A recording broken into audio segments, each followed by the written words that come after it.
sebelum melakukan seluruh kegiatan aktivitas kami di kampus ini. Ada kebenaran firman Tuhan yang akan mendasari seluruh kegiatan kami. Berkati hamba-Mu yang akan menyampaikan PMS pada pagi hari ini. Biarlah nama Tuhan dipermuliakan dan kami diberkati. Terpujilah Engkau Tuhan yang mempunyai firman dalam nama Yesus. Amin. Shalom. Shalom. Kabar semua? Baik. Sudah selesai ujiannya? Menunggu. Belum ketemu saya bercerita ya. Kelas berapa itu?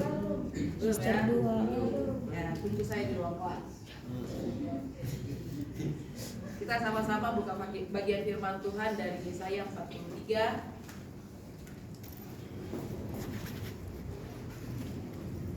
Yesaya 43 ayatnya yang pertama sampai ayatnya yang ke-7. Saya akan membaca dari judul, nanti kaum bapak, kaum pria membaca ayat yang pertama, kaum ibu, kaum wanita membaca ayat yang kedua, seterusnya kita bergantian sampai ayatnya yang ke-7. Nanti hitungan ketiga silakan disambung oleh kaum bapak atau kaum pria. Allah adalah satu-satunya menebus. 1, 2, 3. Tetapi sekarang beginilah firman Tuhan yang menciptakan engkau, hai aku, yang membentuk engkau, hai Israel. Janganlah takut, sebab aku telah menebus engkau. Aku telah memanggil engkau dengan namamu. Engkau ini kepunyaanku. Apabila engkau menyeberang melalui air, aku akan menyertai engkau, atau melalui sungai-sungai, engkau tidak akan dihanyutkan.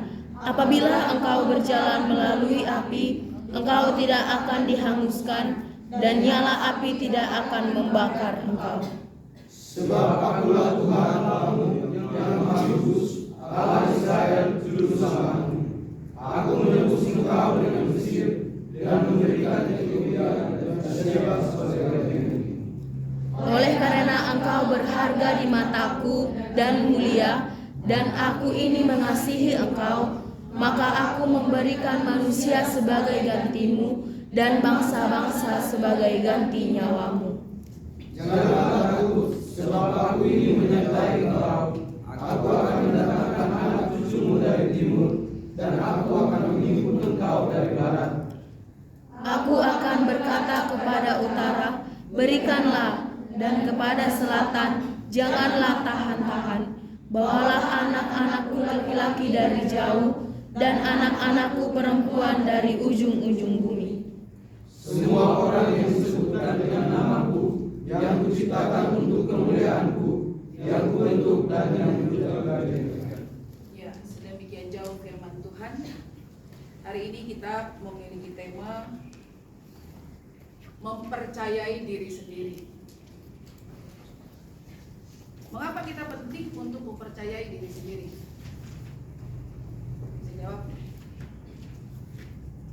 Kenapa kita penting untuk mempercayai diri sendiri? Karena roh Tuhan ada pada kita. 100. Iya, kita memang kita harus percaya kepada diri kita sendiri. Bukan untuk sombong atau hal-hal yang berlawanan, artinya yang negatif. Ada alasan. Yang pertama, kenapa kita harus percaya kepada diri kita sendiri? Kalau kita melihat pembacaan kita ini, sebenarnya kita bisa jawab, ya kan? Nah, tapi persoalannya banyak orang tidak percaya kepada dirinya sendiri.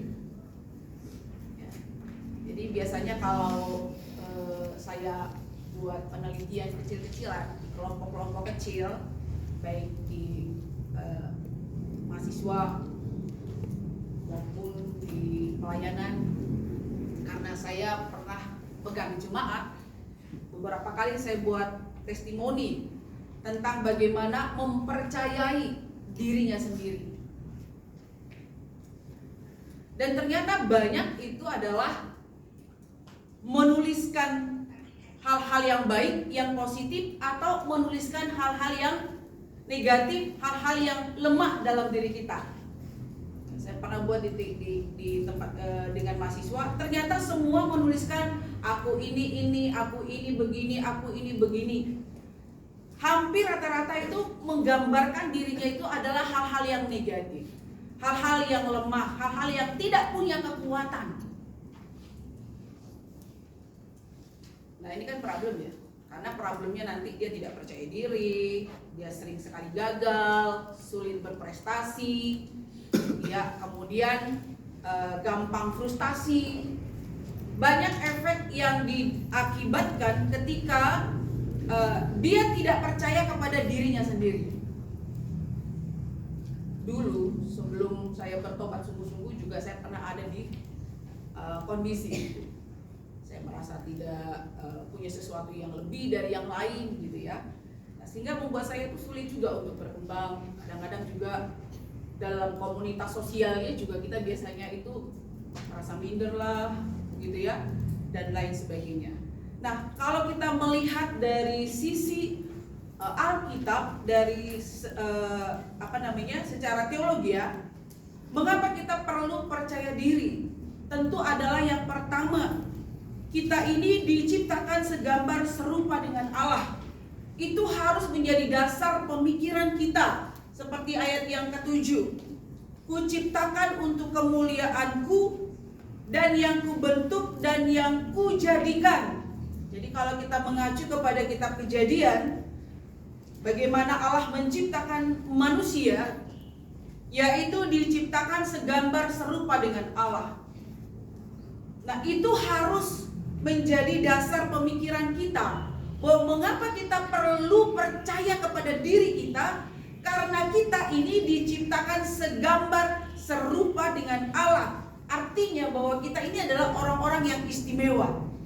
Mau kau kulit hitam kah, mau kau rambut keriting kah, mau kita kurus kah, gendut kah, itu tidak menjadi soal.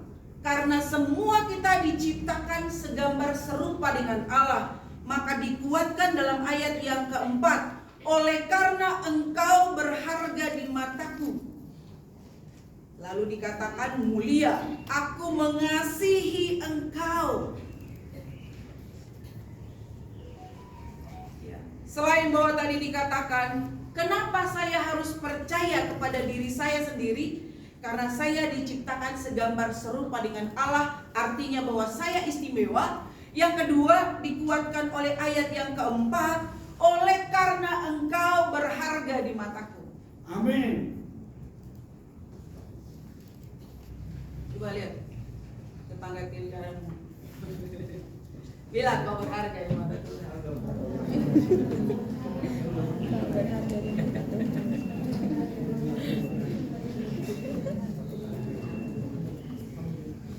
Karena ada banyak mahasiswa itu tidak percaya kepada dirinya sendiri. Makanya sulit konsentrasi, sulit fokus, sulit berprestasi. Padahal sudah tinggal makan, tidur, belajar gitu ya. Perpustakaan ada. Kemudian perpustakaan digital ada di tangan. Ya enggak? Tinggal buka Google. Kalian mau butuh apa? Semua ada. Tapi yang menjadi kendala, yang menjadi persoalan adalah kita nggak percaya dengan kekuatan, dengan diri kita sendiri. Jadi kita sudah punya gambaran abu-abu tentang diri kita. Keraguan, ketakutan. Makanya kita itu nggak bisa maju, maksudnya ya ngelingkar di situ aja. Tahun ke depan tetap aja persoalannya itu. Tahun depan persoalannya tetap aja itu gitu ya.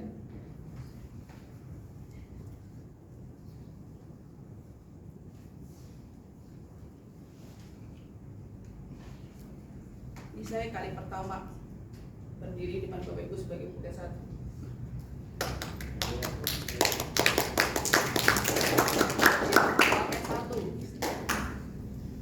Oh, kamu nanti jadi ketua.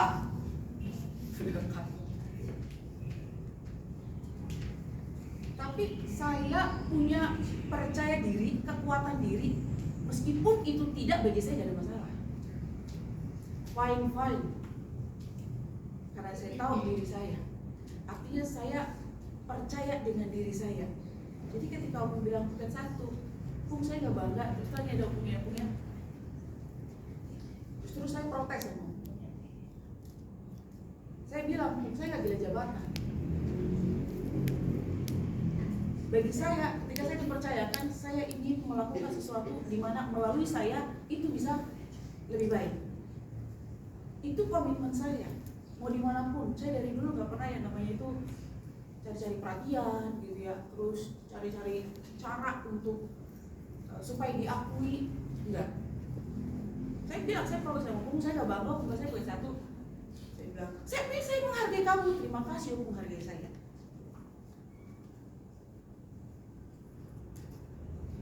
Biar saya di pasca sarjana aja. Bahkan ketika Opung pilih saya itu jadi ketua, saya bilang, Opung pikir baik-baik, ngomong sama keluarga. Berulang-ulang saya kasih tahu sama Opung. Karena saya gak gila jabatan. Tapi karena saya yakin dengan diri saya, jadi saya gak bermasalah dengan diri saya gitu, apapun itu. Jadi adalah yang perlu kita pahami tadi. Kenapa kita perlu percaya dengan diri kita sendiri? Karena kita diciptakan segambar serupa dengan Allah. Engkau berharga di mata Tuhan. Kita ini berharga di mata Tuhan. Saya berharga di mata Tuhan. Jadi mau dimanapun, kondisi bagaimanapun, situasi bagaimanapun, kita itu fine. Saya dulu gak mimpi ada di sini di KSM. Gak pernah, saya dulu gak tahu KSM di mana. Walaupun saya sudah di Jakarta sekian tahun. Saya dari UKI, saya diterima di pasca UKI. Tiba-tiba kok terdampak saya diterima di UKI, kenapa saya di sini ya? Saya juga bingung. Pertanyaannya gak pernah terjawab sampai hari ini. Kenapa ya? Tes saya lulus, saya dinyatakan diterima. Saya sudah ngajar. Tapi ujungnya di sini. Nah, itu pun saya belajar untuk percaya dengan diri saya, walaupun tidak sesuai ekspektasi saya, maksudnya begitu ya. Tapi karena kita punya kekuatan diri, percaya kepada diri kita, dimanapun, ya kan, kondisi bagaimanapun, situasi yang menurut kita tidak baik-baik saja untuk kita, tapi karena kita percaya kita ini berharga di mata Tuhan, maka Tuhan itu tidak akan mungkin membiarkan kita. Dia punya banyak cara untuk mengangkat kita, dia punya banyak cara untuk memunculkan kita, dia punya banyak cara untuk menerbitkan kita dalam kapasitas kita masing-masing. Yang penting adalah tadi, bagaimana kita percaya dan yakin kepada diri kita. Walaupun dalam kondisi yang sulit, kita bisa tetap hidup, tetap fight, bisa berkarya. Karena aku selalu meyakini aku berharga di mata Tuhan. Amin. Aku mulia. Jadi kita bisa hidup, bisa berkarya, bisa melakukan apa saja di mana Tuhan tempatkan kita. Itu yang pertama. Lalu yang kedua, kenapa kita perlu percaya kepada diri kita? Selain bahwa kita adalah berharga di mata Tuhan. Jelas dalam bagian firman Tuhan ini, jangan takut, ayat yang pertama ya. Sebab aku telah menebus engkau, aku telah memanggil engkau dengan namamu. Ayat yang kedua, apabila engkau menyeberangi melalui air, aku akan menyertai engkau. Atau melalui sungai-sungai, engkau tidak akan dihanyutkan. Apabila engkau berjalan melalui api, engkau tidak akan dihanguskan. Ini kan jaminan ya. Mempercayai diri kita karena kita tahu ada jaminan Tuhan dalam kehidupan kita. Itu kekuatan yang paling hebat. Kenapa Daud bisa mengalahkan Goliat? Karena iman. Bukan karena dia hebat, bukan karena dia punya strategi yang jitu, bukan karena dia punya tentara yang begitu banyak mengawal dia. Tidak.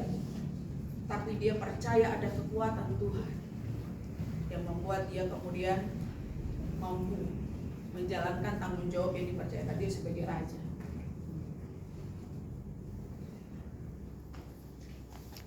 Kalau kita tidak punya pemikiran ini, kita akan terus melihat diri kita ini tidak punya kekuatan apa-apa. Ya. Alumni, bukan alumni, sekarang dia sudah wisuda ya, atau masih praktek, saya lupa namanya. Mereka datang beberapa orang, "Ibu, saya takut loh setelah tamat kuliah." "Kenapa kau takut?" Saya bilang. Saya bingung, ada pertanyaan dalam diri saya. Ini anak udah kuliah 4 tahun, harusnya bangga dia selesai, tapi justru dia takut. Karena dia pikir di luar sana, "Bu, apakah saya bisa hidup? Setelah saya tamat dari sini, apakah saya bisa melakukan panggilan dan pelayanan saya?" Jujur Bu, saya takut. Saya bilang, "Waduh, kalau kamu takut bagaimana?"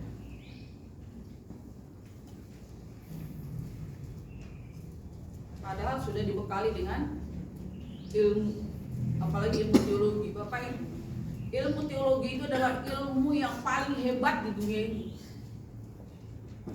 Mother of science katanya kan. Coba, karena ilmu teologi mengajarkan kita yang tidak mungkin menjadi mungkin, yang tidak mungkin kita bisa lakukan itu bisa kita lakukan. Itulah kekuatan teologi yang mengajarkan kita menghadapi dunia ini. Jadi itu yang kedua, bahwa kita yakin terhadap penyertaan Tuhan. Yang ketiga apa? Amsal 1 ayat 3. Amsal 1 ayat 7 apa itu? Takut akan Tuhan adalah permulaan. Pengetahuan itu datangnya dari Tuhan. Hikmat itu datangnya dari Tuhan. Bahwa kita percaya dengan diri kita karena kita tahu hikmat pengetahuan itu akan diberikan kepada kita. Waktu saya praktek 1 tahun, saya kuliah, saya dari 3 ya, praktek 1 tahun. Di tempat praktek saya itu dia punya gereja yang cukup lumayan besar, terus punya sekolah, punya TK, itu di Tangerang. Saya praktek di Tangerang. Tiba-tiba saya suruh mengajar, dipercayakan untuk mengajar anak SD kelas 6. Jadi wali kelas, mengajar semua mata pelajaran. Saya bilang ini gila banget ya. Saya aja sudah lupa rumus R kuadrat dan lain sebagainya. Saya harus berdoa puasa 3 hari untuk saya minta diajari rumus-rumus.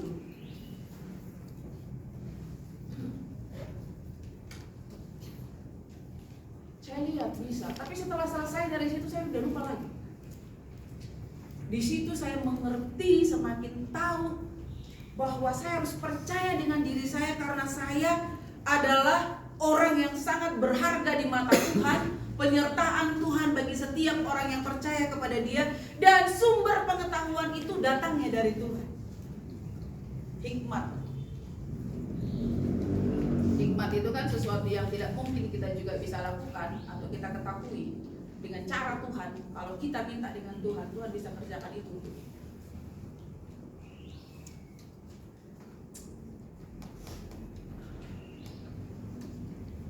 Ini yang perlu kita terus hidupi, maksud saya ya.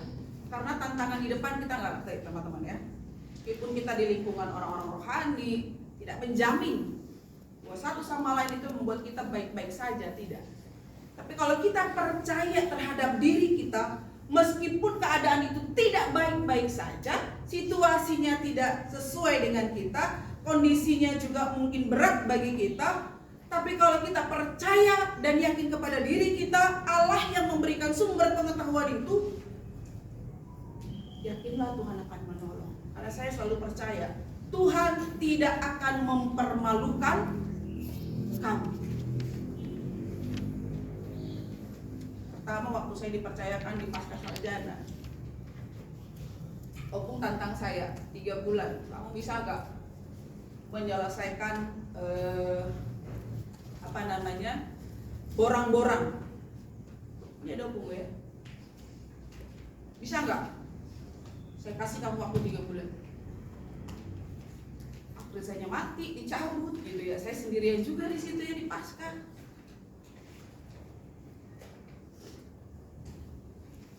Dan saya hanya yakin satu hal tadi. Saya percaya ada di sini bukan kebetulan. Dan saya yakin Tuhan kasih saya kemampuan dan kesanggupan untuk mengerjakan. Dan saya bisa selesaikan. Oh, kasih saya gift. Terima kasih Jelita. Beliau kasih saya hadiah karena saya bisa selesaikan. Itu bagi saya adalah melihat Tuhan tidak permalukan saya untuk saya buktikan. Bahkan waktu AL itu saya mempercayai diri, dijawab sendiri. Pokoknya siapa tidak sumber.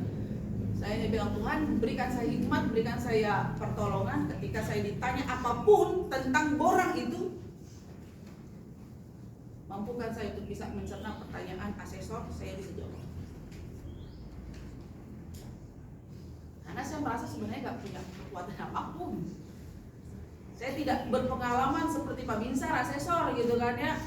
Sudah pengalaman untuk banyak hal. Saya dalam dunia pendidikan tuh masih sangat kecil sekali. Saya mulai mengajar itu, aktif mengajar tahun 2016 lah. Betul-betul masuk di dunia kampus. Dan saya belum punya banyak pengalaman, apalagi borang-borang gitu. Saya nggak pernah mengerjakan itu sebelumnya sendiri. Biasanya tim gitu ya. Lalu dikasih tantangan lagi sama Opung, bagaimana S2? Bisa nggak terakreditasi? Saya sebenarnya bergumul dikasih tantangan itu. Tapi saya percaya, Tuhan, aku harus percaya dengan diri saya bisa mengerjakan itu. Ngurus izinnya karena belum ada IP.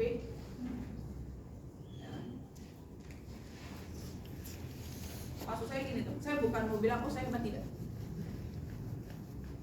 Tapi saya tahu bahwa saya harus percaya dengan diri saya, karena itu modal saya untuk saya bisa melakukan sesuatu hal yang Tuhan percayakan kepada saya.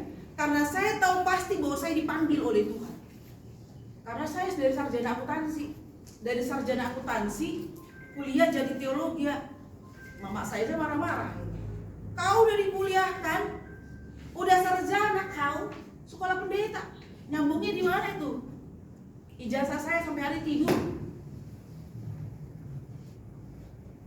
Tapi karena saya tahu saya dipanggil Tuhan, saya nggak pernah menyesal meninggalkan mimpi saya yang dulu pengen jadi auditor, menjadi konsultan tentang keuangan. Itu semua tutup. Bagi saya panggilan Tuhan jauh lebih berharga dari apa. Makanya saya bangga jadi hamba Tuhan, walaupun saya nggak punya rekening yang besar, ya, saya tidak punya rumah, saya tidak punya apapun. Ya, kalau saya punya kendaraan itu bagi saya itu juga hadiah khusus dari Tuhan. Bukan karena saya punya uang yang banyak. Jadi percaya kepada diri sendiri itu menjadi modal yang sangat penting menurut saya dalam menjalani panggilan Tuhan.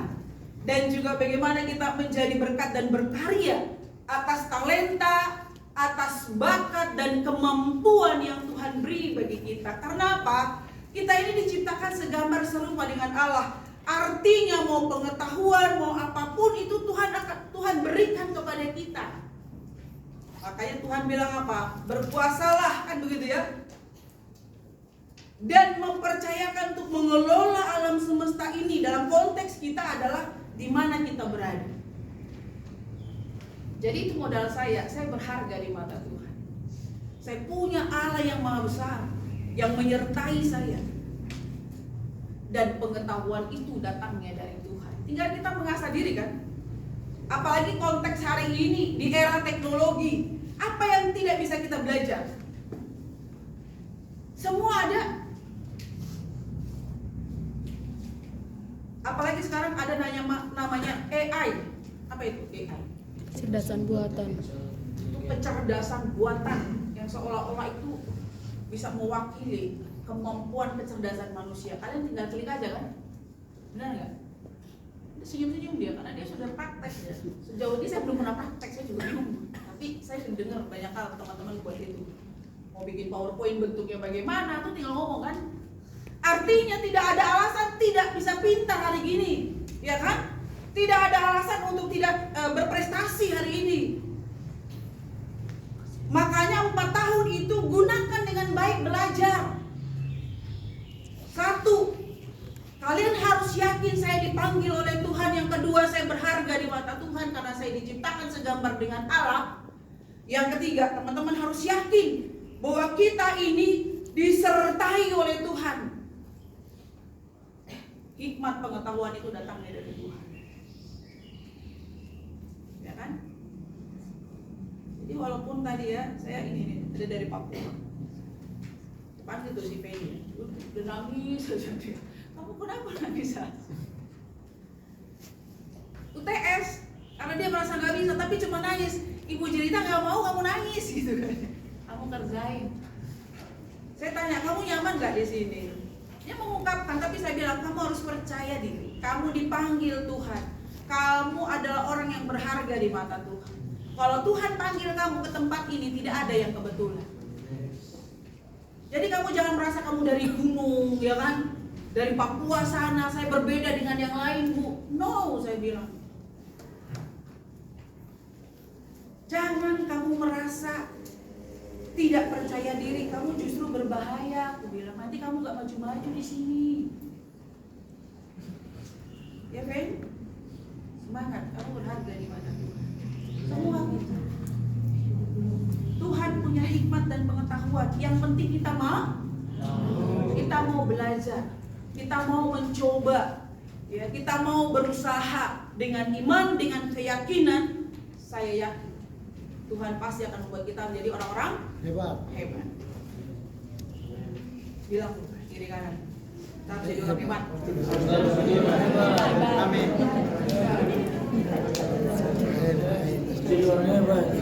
Kan bangga Hebat. anak-anak yang semua orang hebat, ya kan? Ini enggak di kelas tidur, saya juga bingung dia. Bodoh aja. Apa karena makannya tempe, tahu gitu kan ya, enggak ada proteinnya. Kami juga dulu di kampus di asrama itu terkenal 5T, tahu, tempe, toge, terong, teri.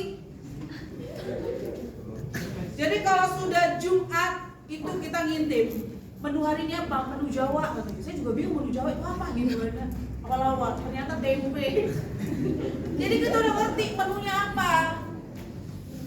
Jadi sama saya dan kalian yang di asrama tuh sama. Makanya hari-hari ketemu tahu, hari-hari ketemu tempe.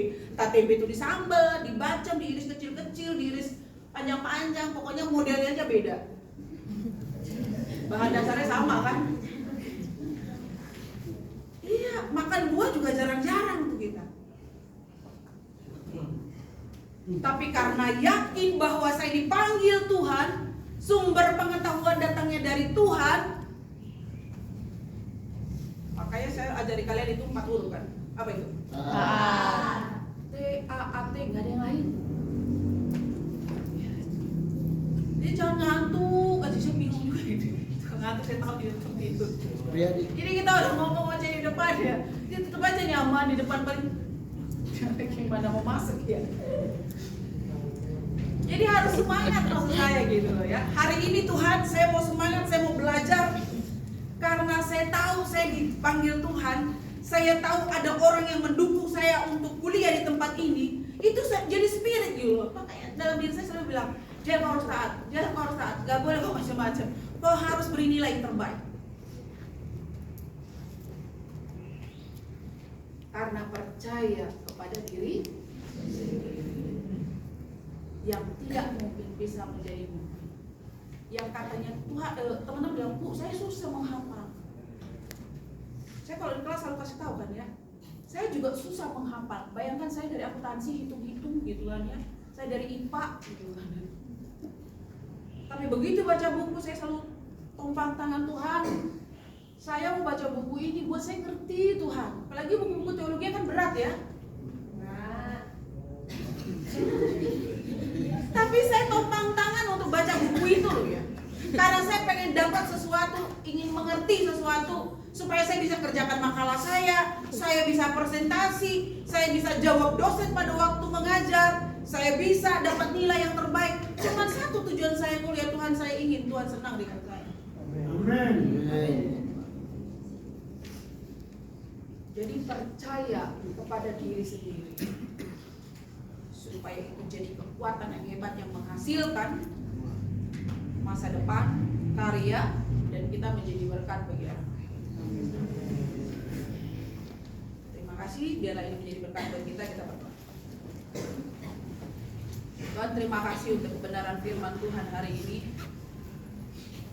mengingatkan kami bahwa kami ini harus percaya kepada diri kami, karena kami berharga di mata Tuhan. Tuhan menyertai kami.